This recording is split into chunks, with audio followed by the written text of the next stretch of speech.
Assalamualaikum warahmatullahi wabarakatuh. Halo semuanya.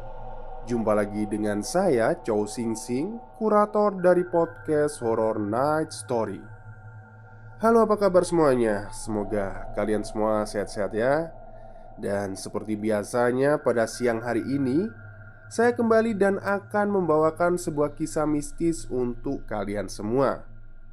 Kisah mistis kali ini saya bawakan dari treat horornya Ed Bon Kiong, yang menceritakan tentang salah satu pengalaman tante dari temannya ya, yang memiliki usaha catering.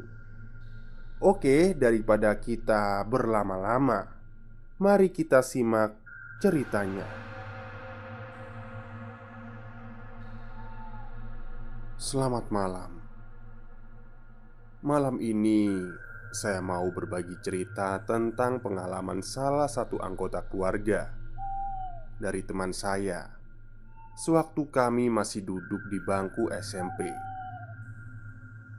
Sejujurnya, saya sendiri kurang tahu apakah ini merupakan kisah nyata atau hanya cerita horor anak-anak. Tapi yang jelas, pada masa itu, cerita ini berhasil membuat saya dan beberapa teman SMP saya tidak berani melintas pada sebuah jalan besar yang letaknya tidak jauh dari sekolah kami ketika hari mulai petang.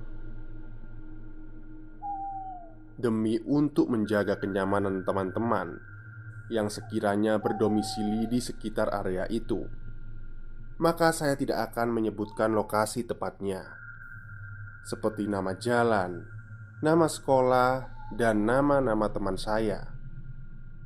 Semua akan saya jabarkan dengan nama-nama samaran. Tanpa panjang lebar lagi, mari kita mulai ceritanya. Ketika itu pertengahan tahun 1999. Satu minggu sudah kami memasuki fase baru dalam jenjang pendidikan kami di bangku sekolah menengah pertama. Sekolah saya merupakan sekolah swasta yang cukup ternama di perbatasan Jakarta Selatan, Depok, karena memiliki jenjang pendidikan yang terbilang cukup lengkap. Ada TK, SD, dan SMP, yang pada masa itu hanya sedikit sekolah swasta yang memiliki jenjang pendidikan yang cukup banyak seperti itu. Saya merupakan satu dari sekian banyak lulusan dari SD yang sama. Dari sekian banyak teman-teman yang merupakan lulusan dari SD yang sama dengan saya, ada salah satu teman saya yang kemudian menceritakan sebuah cerita yang saat ini saya tulis kembali. Sebut saja namanya Bima. Bima ini merupakan anak yang cukup bagus dalam bidang akademik dan non-akademik kala itu. Kami pun memiliki hobi yang sama. Sama-sama suka bermain musik. Bahkan, kami sempat beberapa kali latihan band bersama di rumah teman saya yang lokasinya tidak jauh dari sekolah. Sampai suatu hari, ketika kami ingin membuat jadwal untuk latihan band berikutnya, tiba-tiba Bima bilang, boleh nggak sih kita latihannya di studio dekat rumah gue aja?" Teman saya, Gali, yang rumahnya memang biasa kami pakai untuk latihan band, bingung. Dan dengan nada sedikit kecewa, Gali pun bertanya, "Emang kenapa, Bim? Bosen ya kalau mainnya di rumah gue?" "Bukan gitu," kata Bima. Dia pun akhirnya menjelaskan, "Jadi kemarin tante gue yang punya catering main ke rumah. Tante gue curhat gitu ke nyokap, terus gue gak sengaja nguping. Tantenya Bima memang punya usaha catering dan lumayan maju kala itu. Saya sendiri belum pernah ketemu sama tantenya Bima. Tapi beberapa kali Bima pernah bawa bekal makanan dari catering tantenya itu. Dan rasanya memang enak sih. Curhat apaan emang Bim? Terus apa urusannya sama latihan band? Tanya Bayu yang merupakan salah satu teman band kami. Eh, jadi gini. Udah sekitar 6 bulan belakangan tante gue nerima order catering harian buat di rumah-rumah. Kami pun menyimak dengan serius. Nah, sekitar 2 bulan yang lalu ada telepon ke rumah tante gue. Katanya mau langganan catering. Alamatnya nggak jauh sih dari rumah Logal. Tanya Bima. Ya terus kenapa emangnya? Tanya Gali bingung. Tapi ada yang aneh nih. Aneh gimana Bim? Tanya saya semakin penasaran dengan cerita Bima. Iya, ini orang gak ninggalin nomor telepon ke tante gue. Cuma bilang, tolong taruh aja di depan pintu tiap jam 8 pagi. Oke, mulai dari sini saya akan melanjutkan cerita ini dari sudut pandang Tante Rima, tantenya Bima. Tante dari teman-teman saya yang bernama Bima. Maksudnya itu ini tantenya Bima ya. Kenapa? Karena sebenarnya semua cerita dimulai dari sini. Kring, kring. Bunyi telepon pagi itu menambah kepenatan Tante Rima yang sedang sibuk menyiapkan pesanan catering beberapa pelanggan untuk hari itu. Kring, kring. Iya, iya, sabar, sahut Tante Rima mendengar suara telepon yang tidak berhenti.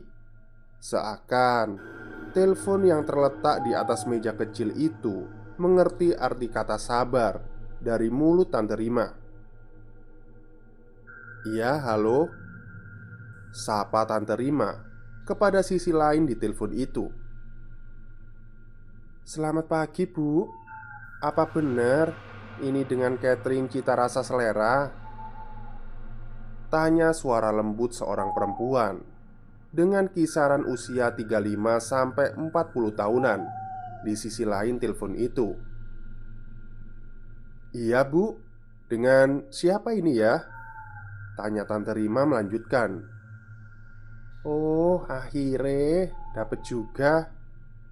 Sudah dari beberapa hari yang lalu tak cari-cari nomor teleponnya.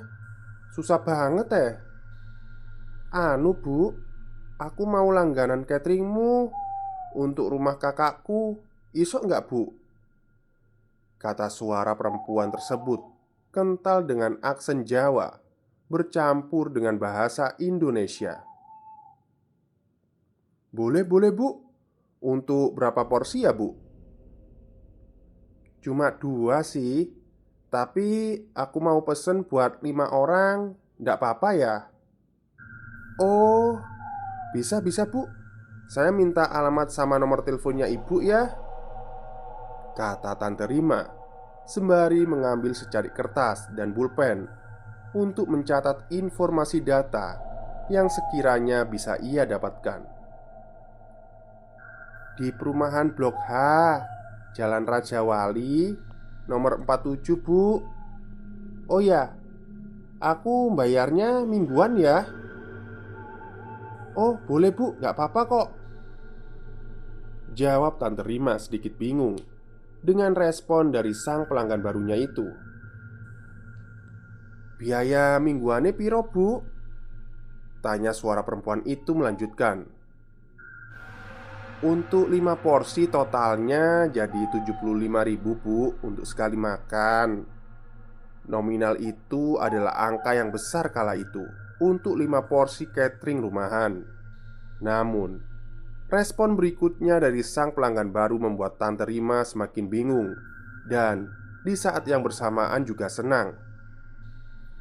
Ya wes Bu, aku tak ambil 5 porsi ya untuk 3 kali makan sehari.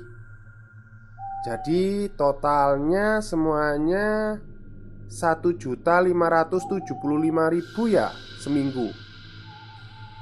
Oh iya ya bu, boleh boleh, jawab Tante Rima dengan nada sumringah.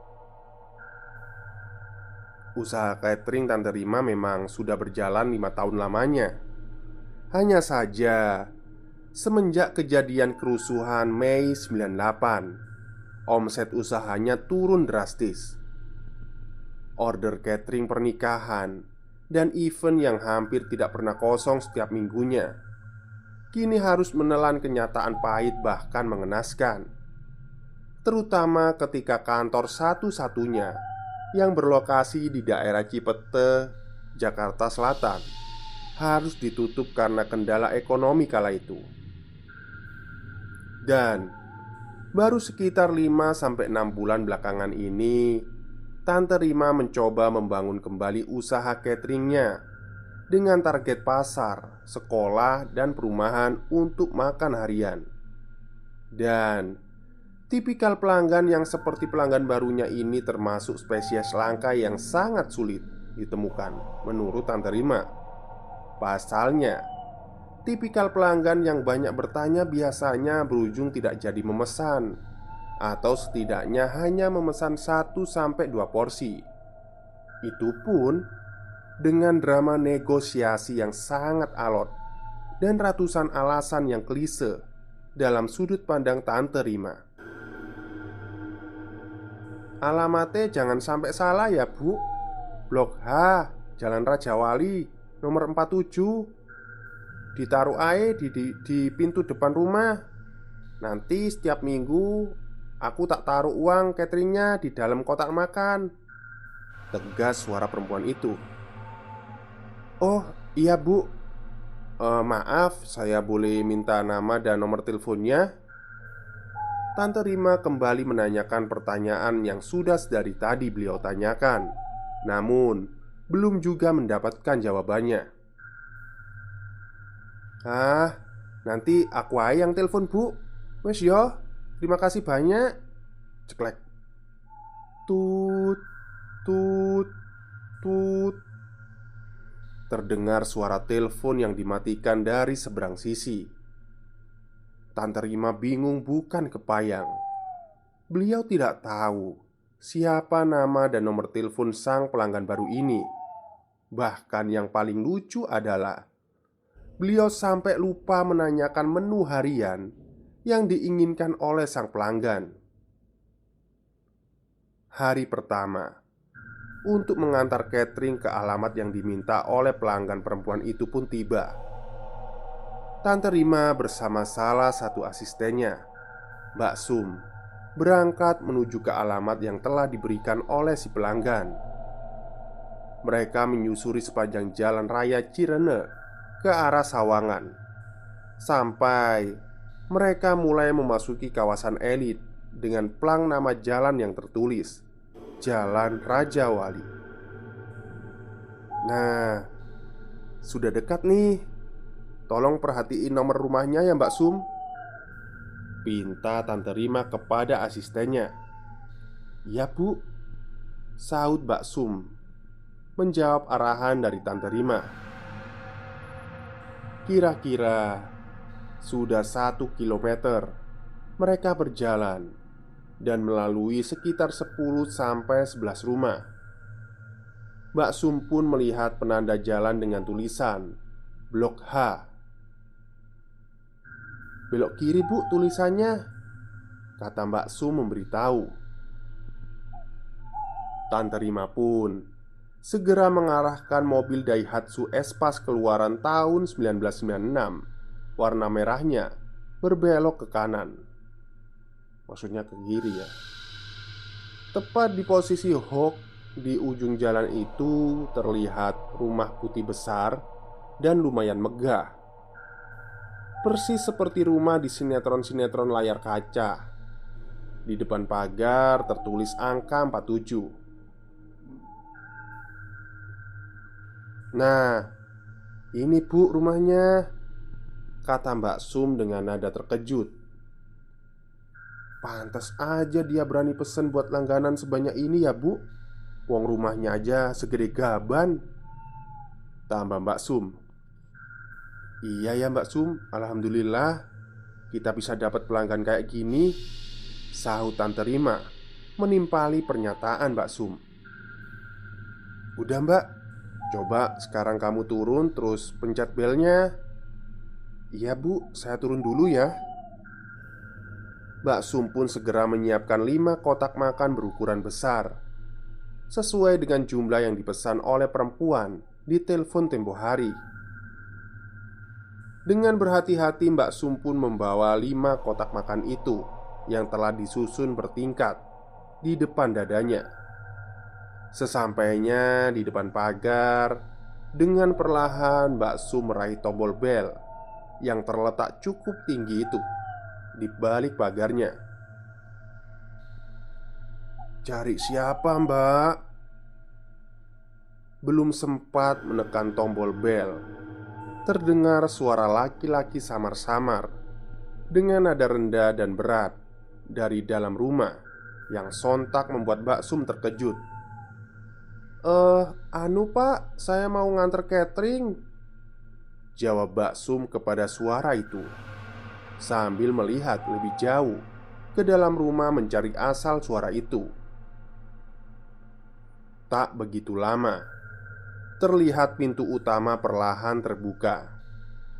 Dan seakan tak ingin bertemu langsung dengan Mbak Sum, sesosok lelaki tua mengintip di sebagian daun pintu yang terbuka tadi. Hanya menampakkan sebagian kecil wajah dan bagian matanya. Lelaki itu pun bertanya, "Catherine harian dari Ningrum?"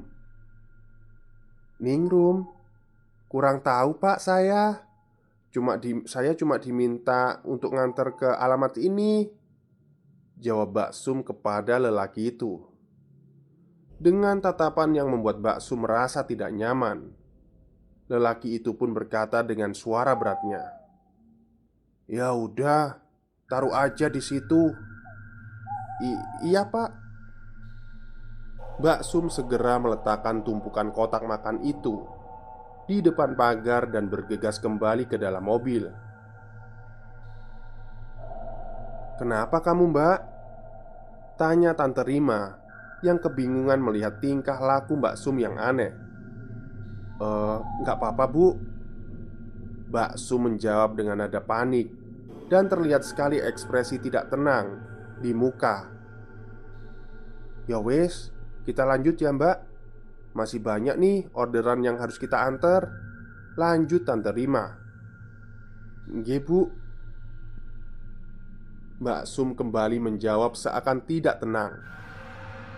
Aneh, hanya itu kata yang terlintas dalam pikiran Mbak Sum dan Tante Rima.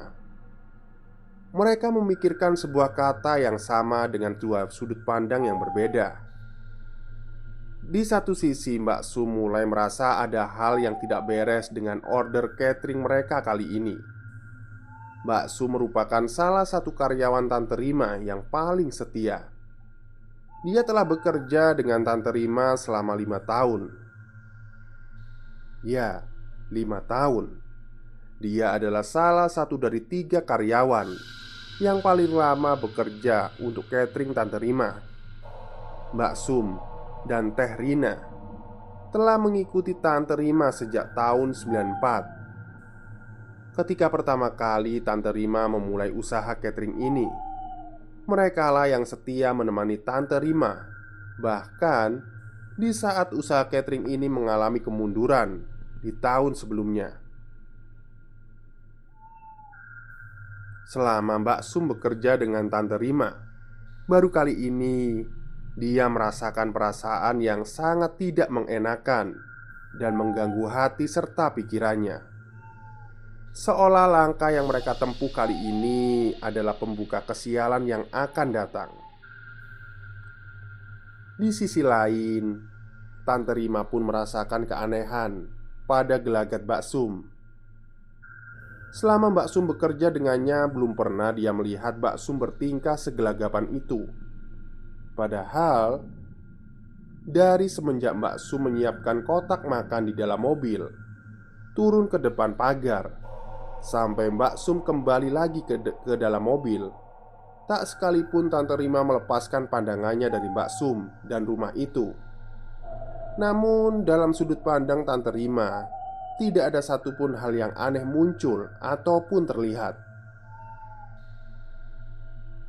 Satu-satunya keanehan yang dia lihat hanyalah ketika Mbak Sum berusaha menggapai tombol bel, kemudian berhenti terdiam terpaku di depan pagar dengan tatapan kosong ke sisi bagian dalam rumah sambil memegang tumpukan kotak makan. Ketika itu, Tante Rima yang melihat sikap Mbak Sum membuka kaca mobilnya dan memanggil-manggil nama. Namun, Mbak Sum seakan tak mendengar suara Tante Rima. "Sum, Sumira!" Suara teriakan Tante Rima kemudian seakan-akan memecah lamunan Mbak Sum, yang seketika itu langsung terhenyak sambil meletakkan tumpukan kotak makan yang ia bawa. Kemudian dia bergegas kembali masuk ke dalam mobil. Aneh, hanya kata itu saja yang terngiang di otak mereka. "Belok kanan, Bu, tulisannya," kata Mbak Sum memberitahu. Hari menjelang petang. Waktunya untuk Tante Rima kembali patroli catering, mengambil kotak-kotak makanan yang telah beliau edarkan bersama Mbak Sum tadi pagi. "Mbak Sum, ayo temenin saya ambil kotak-kotak makanan," ajak Tante Rima kepada Mbak Sum. Mendengar ajakan Tante Rima, Mbak Sum seakan enggan. Mbak Sum pun berkilah mencari alasan. "Anu Bu, maaf, aku boleh nggak gantian sama Teh Rina bersih-bersih peralatan aja di rumah?" "Loh, kenapa? Tumben Mbak, kamu nawarin diri buat bersih-bersih alat?" tanya Tante Rima bingung dengan sikap Mbak Sum yang lagi-lagi tidak normal dari biasanya. Nggak apa-apa Bu, saya lagi pengen bersih-bersih aja," jawab Mbak Sum bingung karena harus berkata apa kepada atasannya itu. Mbak Sum tahu betul Tante Rima bingung dengan jawaban yang ia berikan. Namun ia juga tidak tahu harus beralasan apa pada karyawan yang telah lama bekerja dengan Tante Rima. Sangat paham bagaimana Tante Rima begitu skeptis dengan hal-hal yang tidak masuk akal. Mana mungkin alasan Mbak Sum yang hanya berlandaskan perasaan tidak enak bisa diterima baik oleh atasannya itu. Ya wis lah, sekarang tolong panggilin Teh Rina ya. Bilangin saya tunggu di mobil," tegas Tante Rina. "Iya Bu," Mbak Sum menjawab dan segera pergi ke bagian belakang rumah untuk memanggil Teh Rina. "Teh, sore ini kamu yang nemenin ibu ambil kotak makan ya?" pinta Mbak Sum kepada Teh Rina. "Ada apa emang? Tumben kamu gak mau ikut ibu Mbak?" tanya Teh Rina bingung. "Gak apa-apa Teh, perasaanku gak enak aja," jelas Mbak Sum. "Gak enak gimana?" sahut Teh Rina semakin bingung. "Kamu tahu orderan baru yang 5 porsi 3 kali sehari?"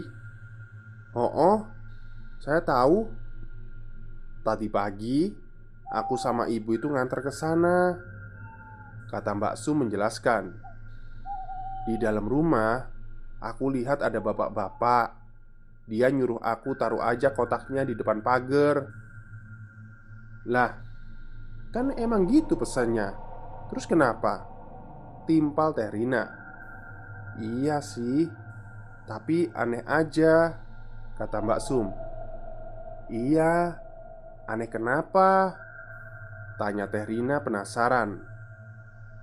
"Gini Teh, aku itu ngerasa ada yang "Mbak Sum, Mbak Sum, Teh Rinanya mana?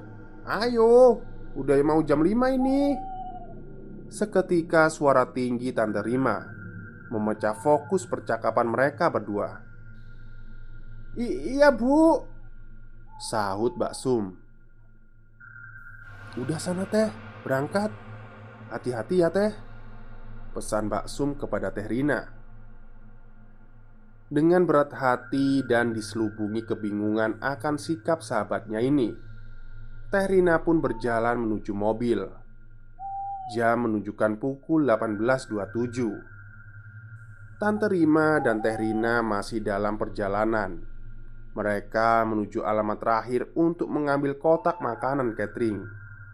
Dan ya, alamat terakhir tujuan mereka adalah Blok H Jalan Raja Wali nomor 47. Tante Rima memarkirkan mobil Espasnya tepat di depan pagar rumah putih megah itu kali ini. Beliau sendiri yang turun untuk mengambil kotak makan yang tadi pagi ditinggalkannya. Teh Rina yang duduk di bangku sebelah pengemudi pun dengan cekatan membalikkan sebagian tubuh atasnya dengan posisi duduk menghadap ke jok belakang untuk merapikan kotak-kotak makanan yang sudah lebih dulu mereka ambil. Di sini saya akan menjelaskan sedikit mengenai denah area di sekitar rumah itu supaya teman-teman tidak bingung. Ini adalah denah rumah putih itu seperti yang bisa teman-teman lihat. Rumah putih ini seperti terisolasi dari rumah-rumah lainnya. Mobil Tante Rima diparkir tepat di depan rumah putih seperti yang terlihat di denah gambar. Oke, kita kembali ke cerita. Teh Rina yang sedang menghadap jok belakang jelas dihadapkan dengan pemandangan aneh. Pemandangan tanah kosong yang luas tanpa pencahayaan yang cukup baik. Di tengah kesibukannya, tiba-tiba sekelebat Teh Rina dikagetkan oleh bayangan yang lewat tepat di belakang mobil mereka. Namun karena kurangnya pencahayaan di area itu, Teh Rina tidak dapat memastikan apa yang baru saja dia lihat. Dasar jurik, ngagetin aja, celoteh Teh Rina yang terkejut. Namun tanpa Teh Rina sadari, kata-kata itu justru memancing kejadian lainnya. Sesaat Teh Rina merasa mobil terguncang ringan. Masih dengan pikiran positif, Teh Rina menduga guncangan itu disebabkan oleh pergerakannya yang sedang gemerusuk merapikan kotak-kotak makanan. Guncangan itu pun terjadi lagi. Namun Teh Rina masih belum menggubrisnya sampai sesuatu seakan menghantam keras pintu bagasi jok paling belakang mobil mereka. Astagfirullah, ada apa ini? Sembari terkejut, Teh Rina menoleh ke kiri dan belakang mencari tahu asal suara itu. Tidak mungkin arah suara itu datang dari sisi kanannya, mengingat bahwa Tante Rima sedang berdiri di depan pagar rumah tersebut dengan posisinya tepat di sisi kanan Teh Rina saat ini. Teh Rina masih berusaha mencari asal suara itu. Tanpa sengaja, Teh Rina menengok ke sisi kanannya dan melihat sesuatu yang aneh. Sisi kiri mobil seakan gelap gulita, tak terlihat apapun dari dalam kaca. Tidak ada rumah putih megah yang sebelumnya ia lihat. Bahkan tidak terlihat sosok atasannya yang telah lama ia ikuti. Kemana perginya rumah putih itu? Kemana perginya Tante Rima? Sampai Teh Rina menyadari sesuatu. Bukan pemandangan tersebut yang menghilang, namun seolah sisi kiri mobil terhalang sesuatu yang besar, sehingga tidak terlihat apapun dari dalam mobil. Perasaan tidak enak seketika menyelimuti pikiran dan hatinya, membuat bulu kuduknya berdiri. Tiba-tiba, Teh Rina merasakan ada semilir hembusan udara yang cukup dingin mengalir di sekitar tengkuknya. Seakan ada yang bernafas tepat di belakangnya. Sadar akan situasi yang dihadapinya, membuat Teh Rina berusaha meraih knop pintu mobil untuk bergegas keluar dan menyelamatkan diri. Bukannya berhasil keluar dari mobil, justru keanehan lain terjadi. Tangan Teh Rina yang berusaha meraih knop pintu tiba-tiba merasa kaku dan nyeri. Seakan ada yang mencengkram menahan tangannya, membuat Teh Rina semakin ketakutan. Tak mampu menahan rasa takutnya lagi, Teh Rina akhirnya berteriak sembari memejamkan matanya. "Ibu, bu, tolong saya, bu!" Tiba-tiba, knop mobil yang tadi tidak mampu diraihnya terbuka, disertai suara yang sangat familiar terdengar di telinganya. "Kamu kenapa, Rina?"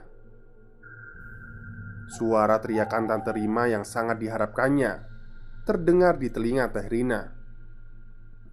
"Saya takut, bu, saya takut." Teh Rina menjawab suara Tante Rima yang masih dengan mata terpajam dengan menutup kedua telinganya. Sudah, nggak apa-apa, nggak apa-apa." Tante Rima mengulurkan kedua tangannya meraih tangan Teh Rina. Teh Rina segera menggenggam tangan Tante Rima. Begitu ia merasakan sentuhan tangan Tante Rima yang berusaha merangkul di sekitar pundaknya. Merasa situasi mulai aman, Teh Rina perlahan membuka kedua matanya. Betapa kagetnya Teh Rina ketika ia membuka kedua matanya. Bukan wajah atasannya yang ia lihat, malah sosok bapak-bapak tua yang menatap matanya dengan tatapan yang sangat mengerikan sambil tersenyum, menyeringai, membuat Teh Rina semakin ketakutan. Seketika itu juga Teh Rina berteriak dan terjatuh di jok belakang mobil dan tidak sadarkan diri. Teh Rina perlahan mulai sadarkan diri. Ia membuka matanya perlahan, mencoba mengumpulkan tenaga dan ingatannya tentang apa yang terakhir ia menimpa. Tiba-tiba terdengar suara teriakan yang familiar yang membuat Teh Rina sadar seketika. Bu, Teh Rina sudah siuman, bu." Ia sadar itu adalah suara Mbak Sum, sahabatnya yang telah lama bersama-sama dengannya di usaha catering milik Tante Rima. Oke, karena ceritanya ini sangat panjang ya, jadi akan saya bagi menjadi dua bab. Dan bab duanya nanti malam ya. Pasti nanti malam insya Allah. Jadi selamat bermalam minggu bagi kalian yang punya pasangan. Atau ya, bermalam minggu kan nggak selalu sama pasangan ya. Bisa sama teman. Kalau nggak punya teman ya sama keluarga. Kalau nggak punya keluarga ya sendirian juga nggak apa-apa. Oke, mungkin itu saja cerita untuk siang hari ini. Semoga kalian semua terhibur. Selamat siang dan selamat berakhir pekan.